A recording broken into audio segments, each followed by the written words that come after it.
All right.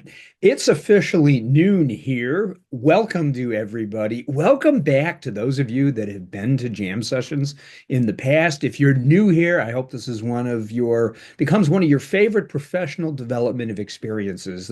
This should be fun, fast moving, and filled with ideas. So, our guest expert today is Tanya Anne Chavez. Hi, Tanya. Hello. It's great to have you. I'll give you a little longer intro in a couple of minutes. Hey, for those of you that were regulars on the prior 25 or so jam sessions, yeah, you may have noticed I took a little hiatus. I missed these events. I missed the group. I missed the interaction. I am a firm believer that we all grow smarter together. So we're back. One of the things that we learned through the program, and I'm still processing on this one, is the sessions with the guest experts just really were really well received, which I believe Tanya is code for I'm not as interesting as you or any of the other guests out there. And you know what? I'm good with that. So, okay. So, welcome. Couple of rules here. We really don't have any rules. So I want you to stand on the grass, share your thoughts. Chat is the vehicle. After the session, and this one probably won't be till Monday, we'll send out the video recording as well as the anonymous chat stream here. So your names will be eliminated. Ask us questions via chat. Share your wisdom, your ideas, your insights. Ask your colleagues questions. Please use that and just have some fun with this. All right, I'm going to move the mind to you. For those of you that haven't been here in a while, I'm sure you've missed Art trying to navigate mind maps. I'll try not to make you too dizzy today. So here's our focus, and it's about succeeding with some of those big life and career changing climbs. I'm kind of a mountain metaphor person, but Tanya's a jump master. So we've got to use jumps in there, as well as succeeding with the smaller, important to you type of activities. So really, really excited to share these. You know, sometimes we've got that initiative in front of us that feels like scaling Mount Everest. I've actually known a few folks that did that. If anybody here has actually climbed Everest, please drop that in the chat. Sometimes we find ourselves feeling like we're hanging from an airplane. We'll learn more about that. So far, I've avoided that one. Again, I don't get jumping from perfectly good airplanes. So then we have my colleague, longtime colleague, and great friend Laura here. I love the fact that she had this perspective of, she's a cellist, and she had kind of distanced herself from it over the years and really missed it. It was very important to her to get back to it. And I take inspiration from the commitment she had to get back to playing form and now playing with a community orchestra. So Laura, I see your name here. So drop something in the chat to identify yourself. But so thrilled that you were able to do that. And look at the smile on your face. That's just pure joy. So sometimes those are the big challenges that we have. And other times it might be fitness oriented, it might be leg day. Well, Todd, taking a car up Pikes Peak, by the way, welcome, but that doesn't quite count. It's not really the equivalent of scaling Everest, but thanks for sharing that. I've done the same thing as well. So, all right, whether it's this big issue that you have out there in front of you, or it's something just important to you, like getting back to playing the cello was for Laura. So, really, really great things that we have to do. And what do we run into? Couple of things get in the way. And let's face it, we're still humans. AI has not taken over yet. So fear and resistance are often the adversaries. And resistance can come in the form of all of the excuses we make for ourselves and our minds, or it can be the people that are influencing us, suggesting that we shouldn't do something. So all right. So, with that said, going after the big things and the small things, overcoming fear, overcoming resistance, and ultimately uncertainty. Well, first prompt for you here. What's a big achievement in your life that's important to you? This is one of those if somebody says, hey, tell me about the one or two really huge moments in your life. Curious on the obstacles that you encountered along the way. We'll work on the solutions a little later, but what are some of the obstacles you encountered? Tanya, putting you on, although we have one of you coming up, so not that one, but something else that was an obstacle that you encountered that's been really important to you. Was it Yeah, starting your own business? I was going to say I'm in one right now. I this one I jumped without a parachute because my Okay. husband had the opportunity to move to Colorado. He had this great promotion, this great job, and I could not say no to Colorado. So I had to very quickly rip the golden handcuffs off, start a business sooner than I thought, and I would say I'm in the free fall right now. Ooh, okay, that's great. We've got a couple there. So a marriage, graduating college after dropping out. Bo, congratulations that you did that. What else out there? What else has been a big achievement in your life that's important to you? And what were the obstacles that you encountered? Ooh, storming and forming a brand new team at a brand new company. Been there, love that. It can be overwhelming. Yeah, yeah, ourselves. Sadly, it's often the person looking back at us in the mirror, paying off your home, sold the company, had to get the business sale ready and then get all the partners on board. Get to add my own experience with that too. And we had this dual challenge of having to run the business like we were going to own it forever while getting it ready to sell. I really didn't like that dilemma, that conundrum, because I loved the business and the people and wanted to run it forever. Laura, yeah, the career changes. Oh my gosh. And it does take time. It took about 5 years for you. Tanya, how long did your career change? Because we had been talking about it for quite a while. Man, I think I've been thinking about this for 10 years at least. And then you throw in life events, kids, and you just have to take it at your own pace sometimes, right? Go as fast as you can, but as slow as you need to. Absolutely, yes. So becoming a master trainer for our company and getting through language barriers, video evaluations. Yeah, yikes. That's a lot of the world that we face today in advancing in our careers and gaining new jobs and those things. All right, so cool. So I'm going to shift over here and we're going to formally introduce Tanya. I have had the privilege of working with Tanya for a number of years now in a variety of capacities. She is such an amazing professional. So Tanya, a few minutes ago, I'm chatting with my 85-year-old dad who's in our house living with us here and was asking me about today's event. And I described you, and his words were, "Oh my gosh, she sounds amazing." You are. Hey, you're an executive and leadership coach, a leadership workshop creator and facilitator, a former U.S. Air Force JumpMaster, an intelligence analyst, and a supply chain executive for one of the world's largest wineries. All of that packed into while raising a family and starting your own business. So, welcome. It's so great to have you here. Oh, thank you, Art. I wish I could say it was all easy, but holy moly. You're building up an amazing a list of accomplishments. And by the way, somebody needs to ask her what her call sign is, but I'm sure Tanya, you'll get to that later. So Donna, I see your challenge, by the way, jumping back to the chat stream, a goal to raise 100,000 for charity, but struggle with putting together a team. It's always about the team, isn't it? We succeed with the team, or sometimes if it's not the right team and the not the right combination, we struggle with it.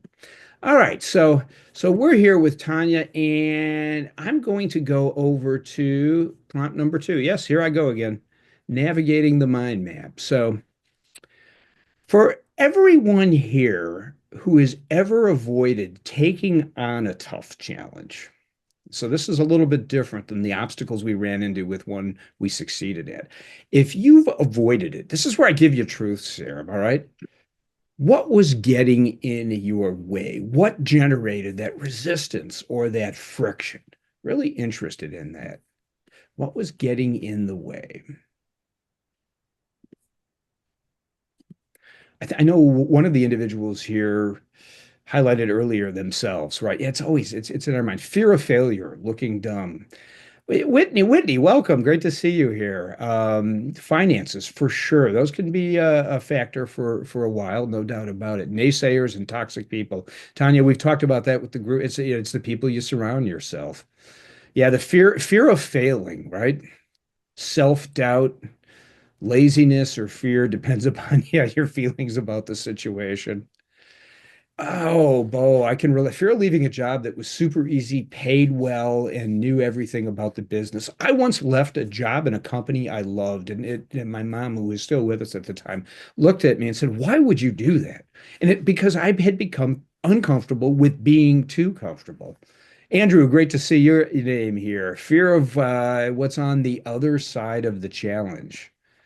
Yeah, the time, Sandy. Welcome, Sandy. Great to have you here. It was as being a single parent, making the time and not feeling guilty. Yes, Tanya, I suspect maybe you've navigated that one recently. Ma- So, Mark, imposter syndrome. That one gets us a lot. Yeah. Your parents said the same when you finally left. Thanks, Bo. So, all right, all right. So, Tanya, love this image of you. I don't know that I'm seeing joy on your face here.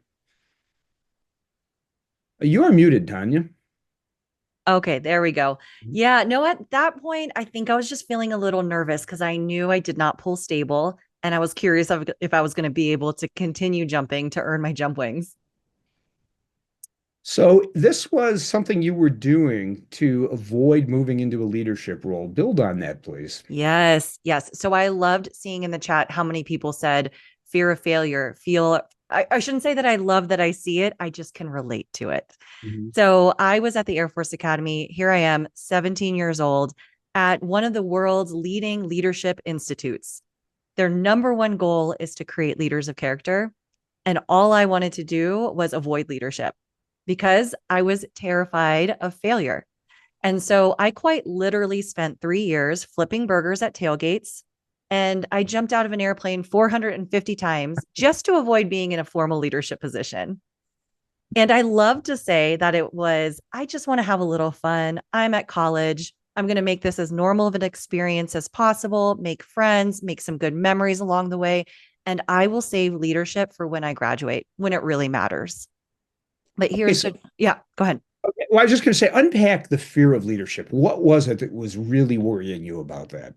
It felt so exposed. There's this spotlight on you. You get more criticism than you do praise. You're leading your peers. So, what if you look stupid in front of them? What if people don't like you? It just felt vulnerable. And I was opening myself up to a lot of criticism. And if I were to really track back when I was younger, and I say this now because I see my son going through the same thing, I always had an undertone of perfectionism. And there's no room for that in leadership. You're always in a journey, you're always practicing and getting better. And I just couldn't accept that. Although that is so amazingly quotable. No room for perfectionism in leadership, right? To some extent, we're making it up as we go. Yeah, yeah, Sandy, interesting. More criticism than praise. No doubt about it. You do get that. You've got to have that little bit of that thick skin and accept that that's part of the learning process and part of the journey. So, Tanya, how after jumping 450 times, and I'm just fascinated by that. But after doing that, what finally triggered you or tripped in your mind to go ahead and jump into a leadership role? Yeah. So it was kind of sneaky because fear was my way of staying in comfort, right? I was scared of leadership. So I'm going to go do this other thing.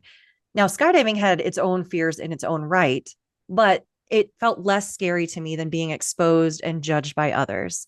And as I'm going through this progression, I start learning how to skydive myself. Then I learn how to teach other people how to skydive.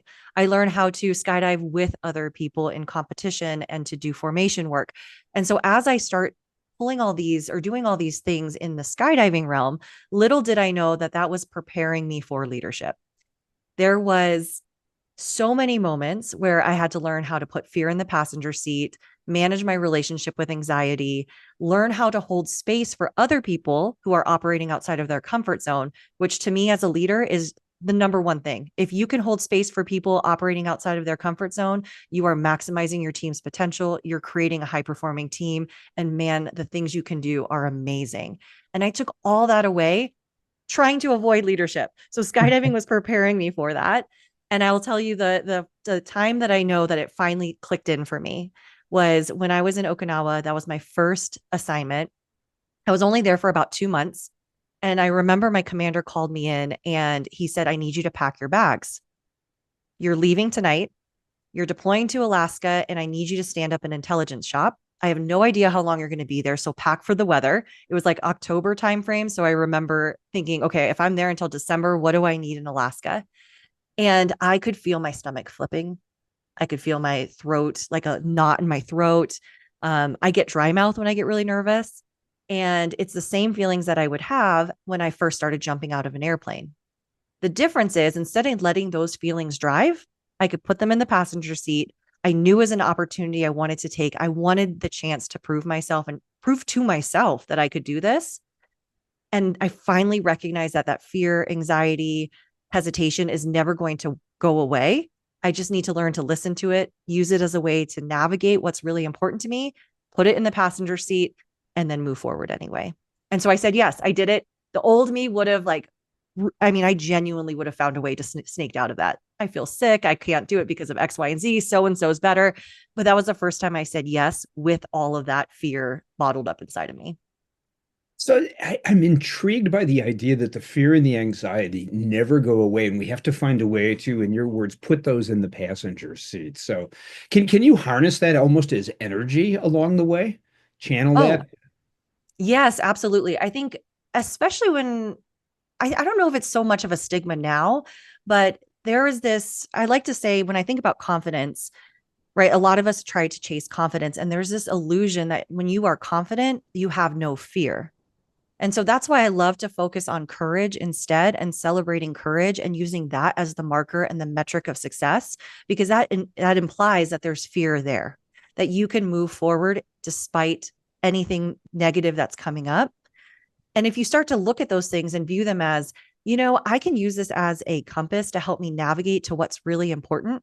Because most of the time, sometimes the fear is genuine, but Mhm. most of the time in the world we live in, that fear is there because something on the other side is really important to you. And if you can unpack why or use that as a clue as to what you value, then you can really turn your fear into a superpower. Learn how to manage the physiological symptoms of that, but then use it to help you navigate. So, you know what I'm really excited about, and I'm curious where this comes up on your fear meter, is that you're outlining a spectacular book that I hope to convince you to write. How do you feel about that? Oh my gosh. Less scared than I did when we first met. I think I always knew this, like Art said, we met a long time ago, and I always knew this skydiving piece. It really changed the trajectory of my life. The way I think about myself, what I'm capable of, it changed the goals that I set for myself because I could see bigger. And it changed the way I looked at leadership and other people, right? I Mhm. think about other people having all their little skydives, like what is going on for them that I can help them take their jump. I can't jump for them, but I can create the conditions for them to take their jump. And it really, it genuinely changed my life. And I knew that was my origin story, but I was too close to it. It felt scary. See, this is one of those things where it felt so scary that I knew it was really important to me. And so I had to keep moving. I had to build this business because there was so much fear there putting this out into the world. Yeah, I love that. I'm curious how many people out there have done something that they really, really fired up the fear, but did it over and over and over again to build muscle memory, and ultimately that became a transformational activity. So interested to share. My own scenario on that was teaching MBA courses when we sold our software company and I stepped out into the world on my own. I recognized a couple of things. One, I couldn't do anything. You work at an organization for too long, and especially at the executive levels, and it's funny how you're not as self-sufficient as you might think. The other was I had no idea how to teach a course. I wanted to do it. It scared me to death. 10,000 plus hours later, it's one of the passions of my life, and I think it has transformed me in many ways. But there was a lot of discipline, a lot of challenge along the way. So, in an unplanned segue, Tanya, I'm familiar that the other part of your Air Force background was as that intelligence analyst, and you've described some interesting situations, particularly the first time you were called upon to brief senior leadership and the fear that was there. Can you share a little bit of that and how you ultimately navigated, particularly some of the physiological symptoms? Yeah. So I would say, so the first time I did before I briefed wing leadership, which is generals, colonels, I was at the largest operational squadron. So we had a lot of top brass at this particular base. And I'm just a young second lieutenant. So I'm 22 years old. And I'm like, there's no way I can brief this stuff. And so I remember coming into the office, it's 4 a.m. I'm there with one other analyst, and we're just pouring through all this information, trying to figure out what it is that is pertinent to this person or to leadership. And it's just so much stuff that it all seems important. And I like would wait until the final hour to finally put everything together because I was so focused on like, well, if I keep researching, if I keep getting more information, if I keep doing this, the silver bullet's going to pop out or this obvious thing's going to pop out.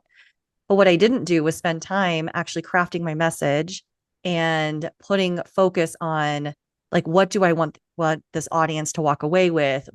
How do I condense this? So I get up to brief and they're testing me basically, like, are you ready for this?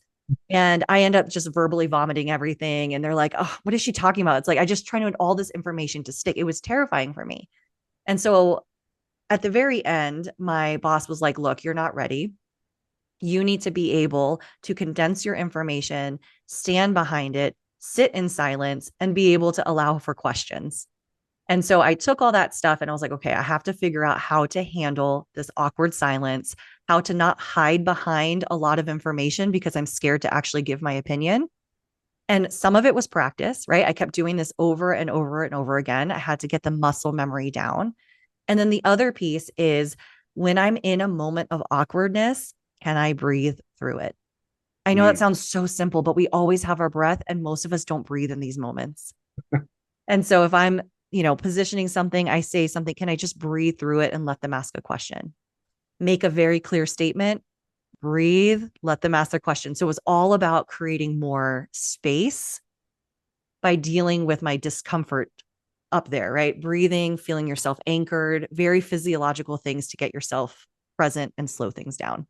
And that's just a great public service you're doing for everybody, especially anybody who's involved in briefing executives, having to report back in quarterly business reviews, whatever. So, the one thing that you did that I've heard you highlight before is that you originally viewed questions as an indication that your message wasn't complete, and you reframed that. Tell us about that. Yes. So I used to think of questions as an indicator of failure.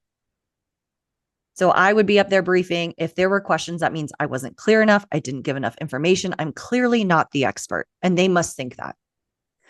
But if you flip it and you recognize, oh, they are part of this conversation. They want to feel smart. They want to participate in this dialogue, right? So by creating space and keeping your message really simple, you're allowing the person, you're giving them permission, even if they're senior to you, especially if they're senior to you, because they're not as in the weeds.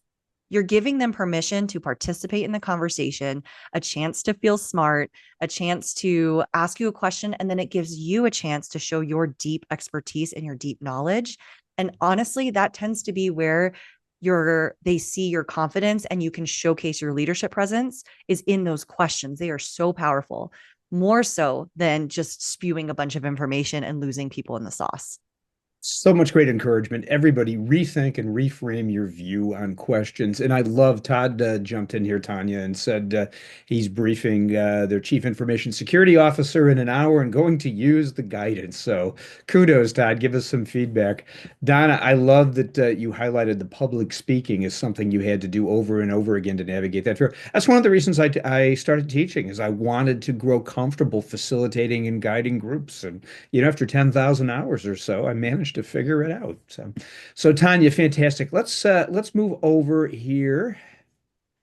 And where am I? So I think the notion of summoning courage is such an important part of your approach to us taking on not only those big issues, but even the small, maybe the daily ones, much like Laura going back to playing the cello and playing in a community orchestra and so forth. So talk to us about this. I know we could spend all day on this. So give us the short form here.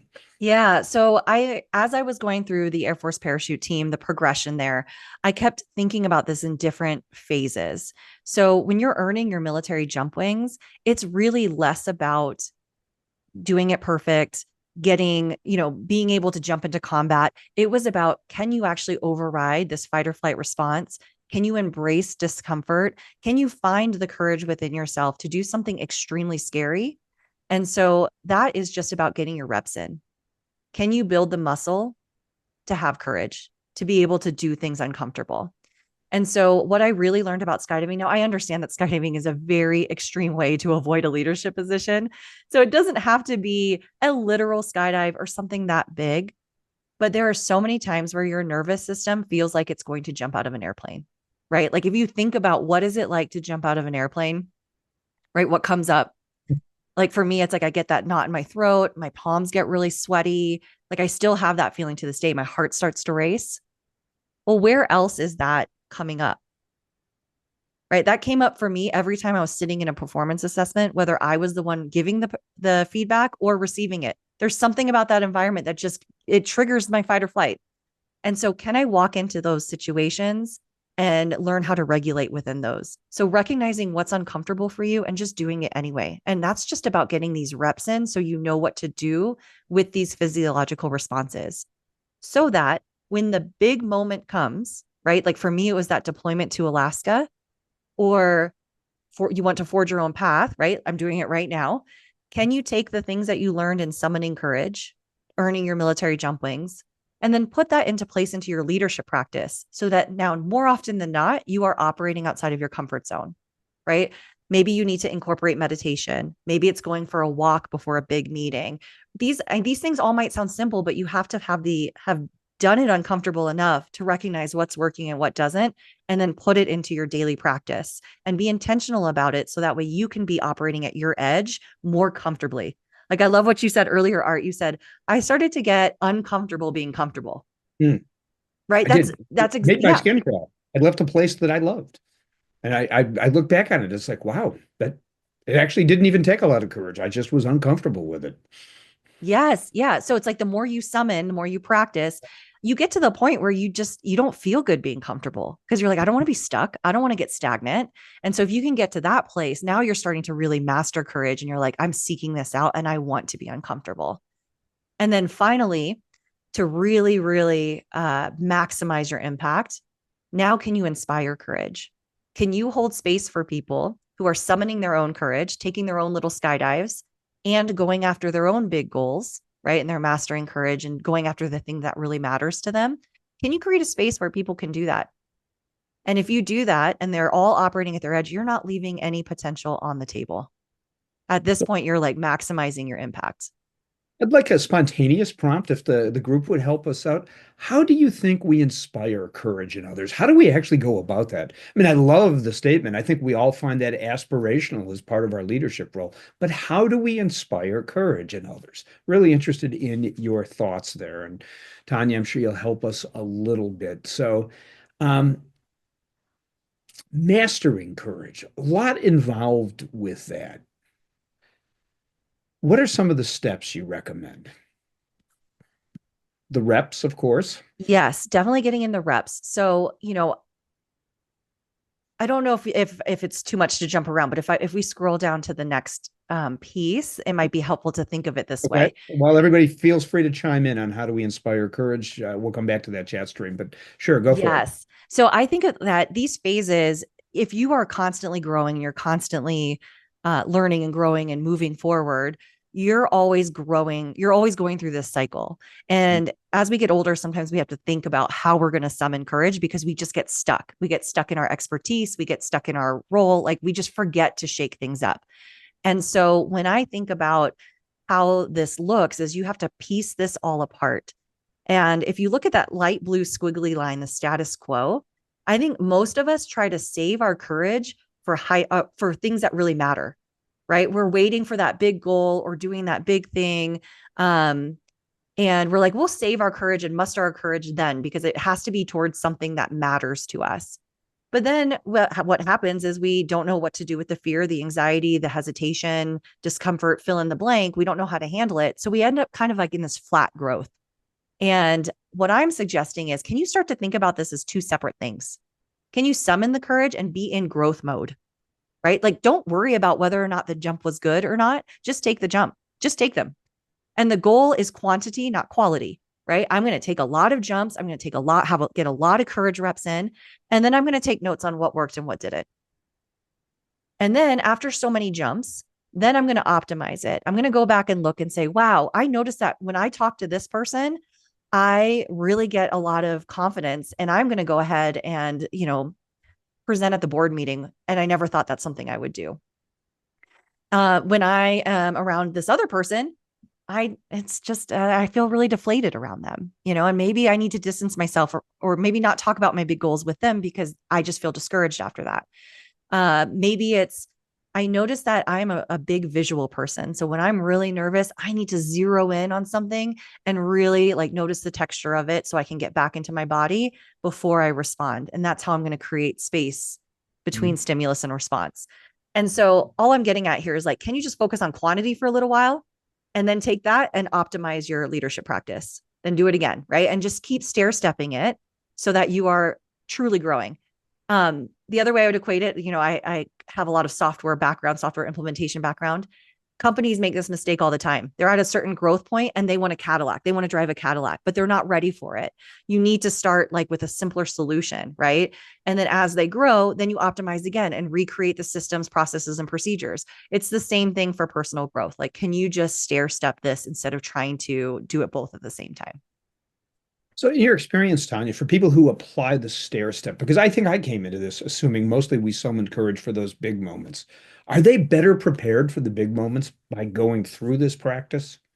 Yeah. Well, so yeah. So when you are setting up this, I guess I'll put it this way, the stakes are lower.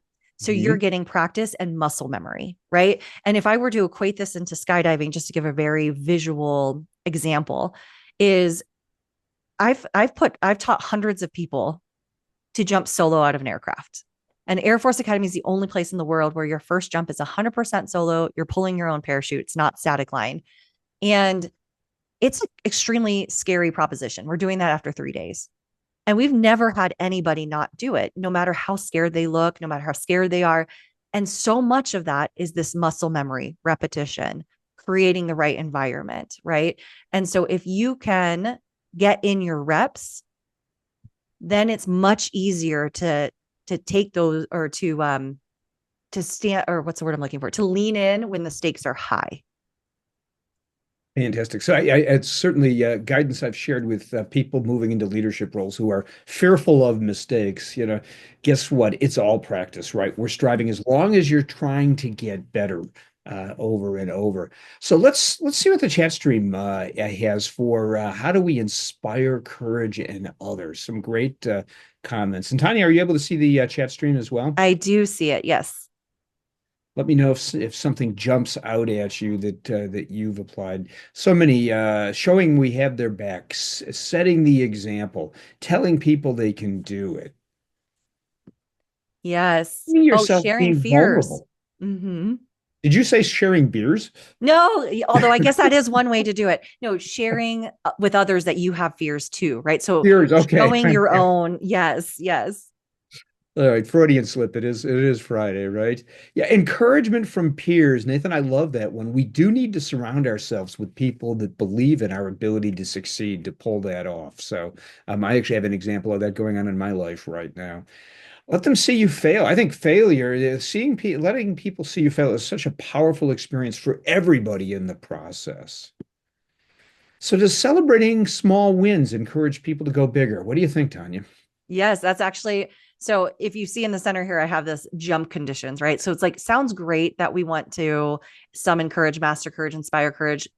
Courage gets a lot of buzz, but how do you actually do that? Because like I said, there's always fear involved. And that's not going to go away. It's going to take practice. You have to get your reps in. But if you can set up the right jump conditions to take these skydives, right, to be able to step into courage, you're making it a little bit easier on yourself, and you're just getting some awareness as to what's working and what's not. And celebrating small wins is 100% one of the ways that you can start to find more joy in the journey, right? Most of us get so clung onto that outcome, but at the end of the day, if the journey is if we put our eyes on the journey and focus on the journey, it's going to be a much easier, um, we're focused on the present moment and the things we can control. Nice, nice. I know that's kind of jumping ahead to your next slide too, but Yes. that's great. So hopefully that helps there, Donna. Mark, being courageous myself and sharing that I do have fears. Mark, you're one of the most courageous leaders I've encountered. So, and I love the fact that you're able to be that authentic to share where your fears are. Giving support and confidence. Yes, yeah, you have to give them that. So, Laura, encouraging people to do a little more than they believe they can. Gosh, I love that one, Laura. I think we've lived that one together. Sandy, leading by example, share what you're going through. Yeah, I mean, I don't think you have to fake it till you make it. I know that creates some debate sometimes, but I'm pretty good with people understanding, hey, I'm really struggling. I'm learning as I'm going here. Finding that partner, yes, back to the partner. Tanya, one of your themes is camaraderie, and I know that comes up on a subsequent image here, but I love that that comes out. Bo sharing articles, Andrew. If people know that, ooh, look at how powerful that one is. They know we're scared and they see us step into the fear. It makes them think that it could be possible for us. I think we need to quote you on that one, Andrew. That's fantastic. Set them up for success, push them, So is how you see courage as a resource, finite or infinite, is how you use courage. All right, I'm grabbing the essence of that one. Trust and vulnerability. So how does packing your own parachute or having others pack it affect your leadership? All right, so there's an intro. Katanya, I'll leave that one for you. I'm not sure I understand the heart of the question. Can you help me out, Nathan? Yeah, I don't know that if I'm letting anybody pack my parachute. What is the protocol for that, Tanya? Having never lived through that, do you pack your own chute? When you are getting your when you're summoning courage, no. So when we were getting our 5 skydives, we had professional riggers on site that would pack it for us. And then when we were in mastering courage, we do pack our own. I mean, to the point where when we jump into air shows, we have kids come and help us pack it for Mhm. us and stuff. So at that point, it's all on us. Gotcha. So I see Nathan jumped in there with part of the fear of jumping is that the chute opens. Oh, Yeah, yeah. yeah, But there see, better be a lot of trust there. that's true. So that's part of it though, right? Like I think about when you want to inspire courage, there is so much like how many systems and processes can you put in place, not killing bureaucracy, but so that people feel safe enough to take jumps, right? So in a very literal sense, if somebody doesn't pull their parachute, we have an automatic device that opens at a certain altitude that will open and they're going a certain speed, right? And they know that. The student knows that. So they're like, okay, they've got me there. And if that one fails, the reserve automatic device will open if they're going a certain speed. And so we put in certain fail safes where like professional riggers are packing your parachute. So there's things that as a leader, based on where that person is at, what can you put in place in order for people to take these jumps? Fantastic. The chat stream is amazing here. So thank you all. Keep them flowing. So I've got prompt number 4. We're talking a lot about the people. So it is truly all the people who help us prepare for and navigate our big jumps. I don't think it's easy to do it alone. So curious for you, without naming names, but who are the people or the roles that you've encountered, and how did they help you, or how do they help you? Really interested in that. Oh, I'm a master of asking confusing compound questions, so hopefully that one makes sense. Tanya, how about you? Who was it that helped you along the way? I feel like I've been very fortunate and pretty much every boss I've ever had Mhm. pushed me into a place that I was extremely uncomfortable. That I like, and it was usually things that like I wanted to do, but I was scared to admit to, or that felt like way above my pay grade. And I can't think of a time where I haven't been pulled into a position that I didn't think I was ready for, but they did. And so I use that as an opportunity to be like, you know what? I'm going to say yes. I'm going to ask questions. I'm going to get the experience. And so I feel very fortunate in that. That's probably my biggest on the career side. And then I do have to give a shout out to my husband because the biggest reason why I was so attracted to him, I remember I met him in Okinawa and I promised myself, I was like, I'm not going to date anyone while I'm here. I'm definitely not going to date a pilot. And I for sure will not date a fighter pilot. So what happened? I ended up engaged to a fighter pilot when I left that island. But the thing that I loved is he like relentlessly pursues growth. And I knew that, over the span of our life, we're going to change. And I want somebody that wants to change along with me. And surrounding myself with people that are very growth minded like that, it encourages me to keep going, especially as we get older. And, some people choose the option of just being comfortable and stagnant. Yeah, no, well said. So I love this great boss. I mean, you've been very fortunate to have that. Um, I think I can only count on two fingers the great bosses in my life. I can tell you that some of the not so great bosses inspired me as well, but they inspired me to never do that when it was my day, no doubt about it. But you know what? I can think of people in my life, swim buddies. If you've been around my program, that's that individual that can give you the frank feedback and input that we all need that we often don't get. So one gentleman in particular was capable of metaphorically clubbing me over the head regularly on that, and really helped along the way. My dad has inspired me throughout my career and encouraged me to not set limits upon myself, and so many other good people out there. So we have a number of folks, leaders and mentors who put you into uncomfortable situations, but prepared you. So they had you working the reps. They had you building the muscle memory. Absolutely what Tanya suggested. People people who help you to grow and be better. Yeah, unfortunately, we get others who are less helpful. As I said, though, they can inspire kind of in reverse.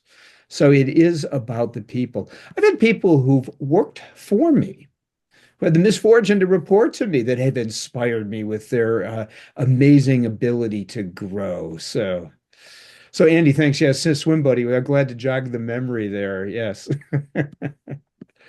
Susan, yeah, a manager who saw your potential. That individual, those individuals, all of you who are managing and leading, work on seeing the superpowers of your team members and create and help create opportunities for them to do things. So, Susan, that particular manager helped transform your career. What an amazing resource. The boss who told me, Art, you'll go as far as you're able to communicate. It took me 10 years or so to figure out what Maury meant by that saying, not the brightest bulb here. But one day I kind of like, I get it. He's right. Everything happens with how we communicate, particularly in the challenging moments and situations. So it's just great examples there. All right, so Tanya, I know we've been covering this as we go, but what are some of the great practices that you've identified for creating jump conditions that work for us? Yeah. So I mentioned in the courage cycle, right? It all centered around these jump conditions. Now, it might manifest a little bit differently depending on what phase that you're thinking of. But at the end of the day, if you can remember these four conditions, right, this is really going to help set the tone as to, oh, I realize I'm doing X, but I should be doing Y, right? So if you're Oh, looking at, thought I had that graphic some. Oh, oh, there it is. there it is. I Yes. knew that was Okay. somewhere. So Yes. Yeah. So if you can play more, celebrate more, right? Because the joy is in the journey. And so many of us just skip over that. We stop playing, we stop having fun, we stop celebrating. But play really puts us in such a present spot. And that's where we make good decisions. That's where we are more creative. That's where we connect with others. And I think we tend to skip over play and celebration so much, but we need that to enjoy the journey. And that's really where everything's at. You asked a question in one of our sessions. Think about a time when you actually gave yourself and others around you permission to play in the workplace. I don't think we do that enough. I almost think there's kind of a social construct that doesn't provide that opportunity, yet it's critical. The Yes. environment, yeah, a playful environment. I think the firm IDEO is one that I've followed for years and years and years, really gets that when it comes to creativity and design thinking. Play is core to what they do. Yes, yes. It releases so much pressure, which we're all under pressure. There's just so much there, pressure, connection. There's just so much there that you could tap into if we would just bring a little bit more play into the forefront. And I will say, just a quick side note, we didn't talk about this last time with fighter squadrons, but a lot of this I learned. My first unit was I was an intelligence officer in F-15 squadron, and they play. They Mhm. play on Friday. That's how they call each other out when, um, and not in a bad way, but they like uh, have like a ritual of play every Friday afternoon. And it's very structured and it's part of the culture. It's part of their journey to excellence. You referenced to me that you had recently rewatched Top Gun Maverick and the scene on the beach where they're all out there playing what appears to be multi-offense and defense football at the same time. And John Hamm, the senior officer, walks up and said, "I thought you were building a team." And Maverick says, "I am. There's your team." Yep. What a great insight, great leadership lesson from a popular movie. Yes. So uncertainty, we're all navigating it. I mean, you've talked about the courage reps. We need that. Other thoughts on overcoming uncertainty? Yeah. So really here, this is about when your things are really fast, right? Things are moving really fast around you. You're under a lot of pressure. You can recognize you're in fight or flight, right? You cannot see clearly. Can you slow yourself down enough? You're never going to have enough of the information. You're never going to have all of it. But can you slow yourself down so you can see more clearly?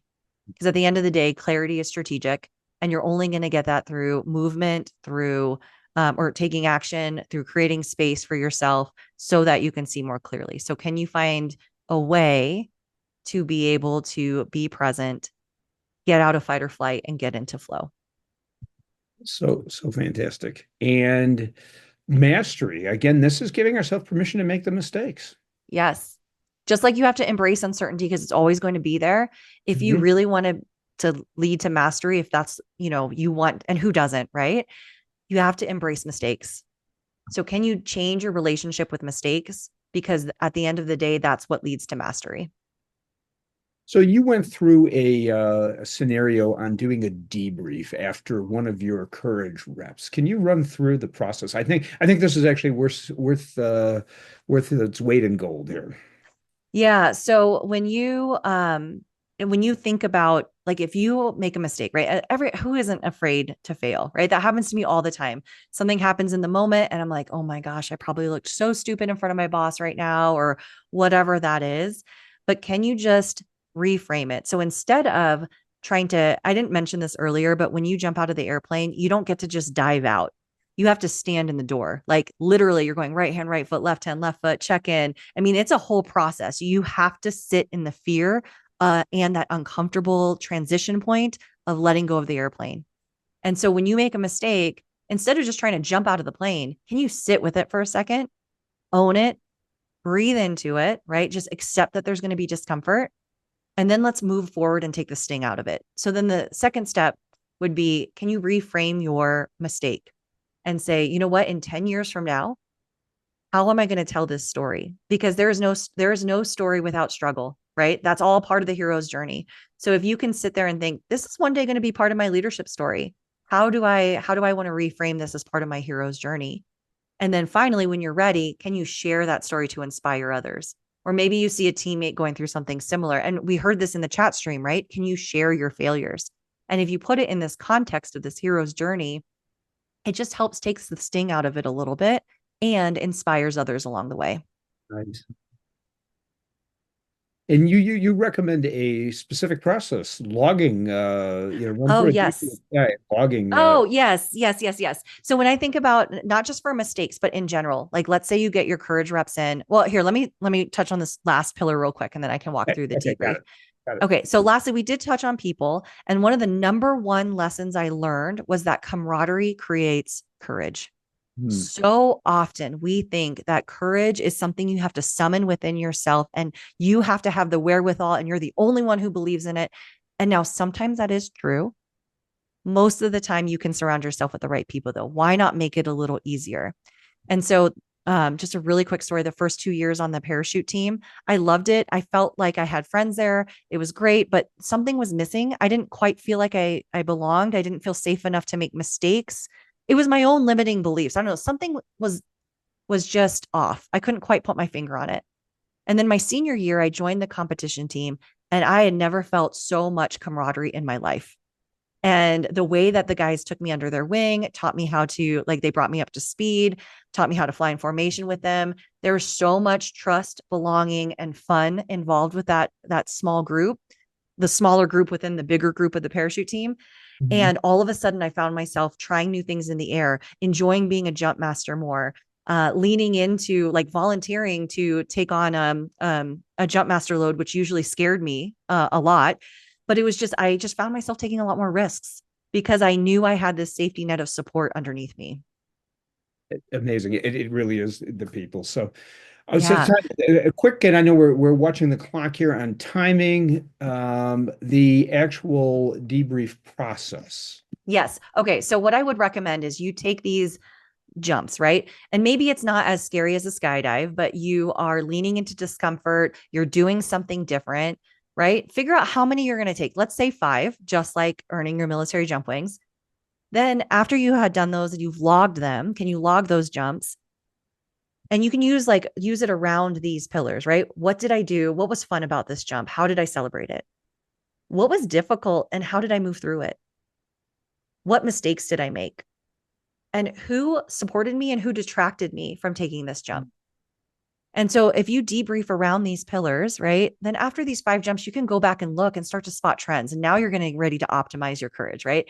I notice when I don't get enough sleep, I just don't want to do anything. I sink back into my comfortable routines. So I'm going to prioritize 8 hours of sleep.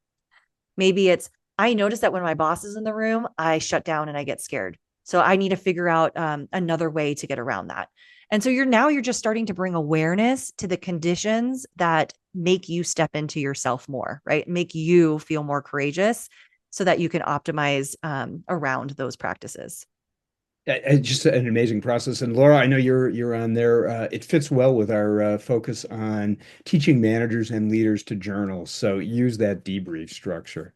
So Tanya, this is fantastic. Watching the clock here. Any kind of parting thoughts on for the group? I guess the main thing that I would end with here is I I really never thought I was going to be here like running a business, right? Like when I was a kid, I was so shy and this carried over my like into adulthood. I was so shy that like I wouldn't even ask there. I have a picture of myself standing next to a Ninja Turtle, and that Ninja Turtle is with another child because I was too scared to ask that Ninja Turtle to take my picture with me. And that's just how, I mean, I was just so reserved and I didn't want to be. I knew that that wasn't true to my nature. I just was terrified. It was not Leonardo. It was Raphael. But Terrifying. yes, but I was terrified. But I knew I wanted more, so I just kept putting myself in situations that forced me out of my comfort zone. Right. And so it's like somehow I was like, I don't know how I got it to the Air Force Academy, but here I am. And so those conditions kept forcing me to do things that were incredibly uncomfortable, but there was so much growth in that. And eventually I got to the point where I'm like, now I'm ready to step out on my own. So all that to say is find yourself the right conditions and you will be amazed at what you see yourself capable of and how you start to view other people, right? The people on your team and what they're capable of. Because now you start to see, look, if I can keep pushing people, and I'm not saying in pushing people to the point where it's like of no return, but if Yeah. you can keep pushing people on this edge, there is nothing more fun than working on a high performing team where you are doing things you never thought you could do, where the camaraderie is high, everybody's operating at their edge, and everyone is showing up fully. That is just a recipe for it's just a blast. It's fun. It's amazing to see like what can come to life with a team like that. What a great way to cap things off. So thank you. And I told you we were going to ask call sign and what does it mean? And Laura, thanks Ah, for the great add-on comment there. yes. So my call sign is Nix. And I was named when I was in Las Vegas. We were there on assignment for Red Flag, which is one of the multinational like combat exercises. And I was dating somebody in the squadron, but we tried to keep it like kind of under wraps. His call sign was Midnight. And so when we got engaged, nobody knew. My husband didn't tell anybody. I didn't tell anybody. I just showed up at work one day and this guy looked back and he was like, wait a minute, you guys are engaged? And he was like, no, no, this is not cool. You can't just like get engaged and not tell us. We are such a tight knit team, right? We trust each other with our lives. We quite literally mission plan together. We like, I mean, it's a really big deal, like the type of work that we do. And he was like, I cannot believe you didn't tell us. So the story he told at my naming was about how we got engaged and how he had found out. And so he ended up suggesting the call sign Nyx, which is Greek goddess of the night. And so, like I said, my husband's call sign is Midnight. So my takeaway there was I need to let people in. right? It's not just about the professional camaraderie, but can I let people in and really start to trust the people around me and bring more of myself to work? Wonderful, wonderful. Thank you for sharing that story. So I've got the last prompt on screen. If you still have time, we're down to the last 5 or 6 minutes or so. What's your next big jump? Whether it's big or it's small, add that into the chat stream. Leave us with some inspiration about what you're going to take on next and how you might apply Tanya's guidance. What's your next jump? By the way, I'll share mine. I get to play. I'm actually writing my next book, which has been exciting. I've talked to a number of you for years. Andy didn't believe me. So, Andy, I sent you the manuscript. It's true. Fourth draft is done. Here's what I'm doing. I'm actually writing a novelized book on developing as a manager. Worse yet, I envision a trilogy. One of my courage reps was to go get beta readers. And you know what? The beta readers, I love them, fabulous people. They said, other than the storyline, the character development, and the dialogue, it's fantastic. Oops. So by all rights, I should stick to something that I'm more comfortable with, which is traditional business writing. You know what? I am going to fight through that resistance. I'm going to learn. I'm going to put in my courage reps. I'm going to surround myself, and am doing that with people that can help me find ways to succeed. And I am going to go after this. So thanks, Andy. I'm glad I had to send the manuscript because I know you were seriously doubting me. Todd, you've got to finish the book that I've challenged you to write. I am so excited. Everybody has a more interesting book than mine. Todd's will be amazing. You're already into your second draft. A new certification, getting the PMP. Sandy, I love that. A new career choice or retirement. You know what? Retirement is just a frame of mind. Maybe it's just, finding a way, Victor, to use that wisdom and accumulated experience, doing something you love that doesn't create stress. Oh my gosh, so many good ones here. Yeah. Andy, kind of curious on what that jump would be. Getting your pilot certification. So, Laura, thanks. Yeah, I need a lot of encouragement on that one. I have been slow coming. It will be a trilogy, so I guarantee it. All right, we're tying things off. You have been fabulous. Tanya, thank you so much. So, I've got Tanya's website here. You will get that in the notes as well to follow on. Also, I suspect Tanya is looking to follow fantastic people and connect on LinkedIn as well. Reach out. For those of you interested in experiencing the jump without having to jump out of an airplane, what are you doing with that one, Tanya? You're muted. There we go. Here we go. Okay. So I am hosting workshops at iFly where people get a taste of indoor skydiving, get to learn deeper into the jump conditions and how to apply that into their day-to-day life or into their team's life and really unlock some creativity. I had one guy tell me last week, we just put a group through last week, and he was like, this is like learning to walk again. The feeling of flying is indescribable. And there is something about that mind body connection that makes everything so sticky, right? Just like 20 years later, I am still talking about jumping out of an airplane. It was that impactful for me. So I'm giving people a taste of that in a safer environment, have some fun, watch people fly around, and learn to do something that you have never done before. Tanya, I will be in one of those groups, I guarantee it. So thank you again for your great contributions, your wisdom, your inspiration. Hey, so we're back in February. We've got the fabulous Karen Hurt. Karen is part of the Karen Hurt David Dye team, one of the leading voices in leadership. I love her content from the recent book, Powerful Phrases, Courageous Cultures, the older book, Winning Well. Look forward to that. February 28th, you'll receive more information. And hey, don't forget, I've got programs too. We sold out both winter cohorts. I love that. And we're enrolling now for future events. All right, everybody. Thank you. You've been a fabulous audience. I appreciate you. Appreciate you being back. I'm glad to be back. Everybody, take care. Stay warm. Stay safe. We'll see you at the next event. Take care.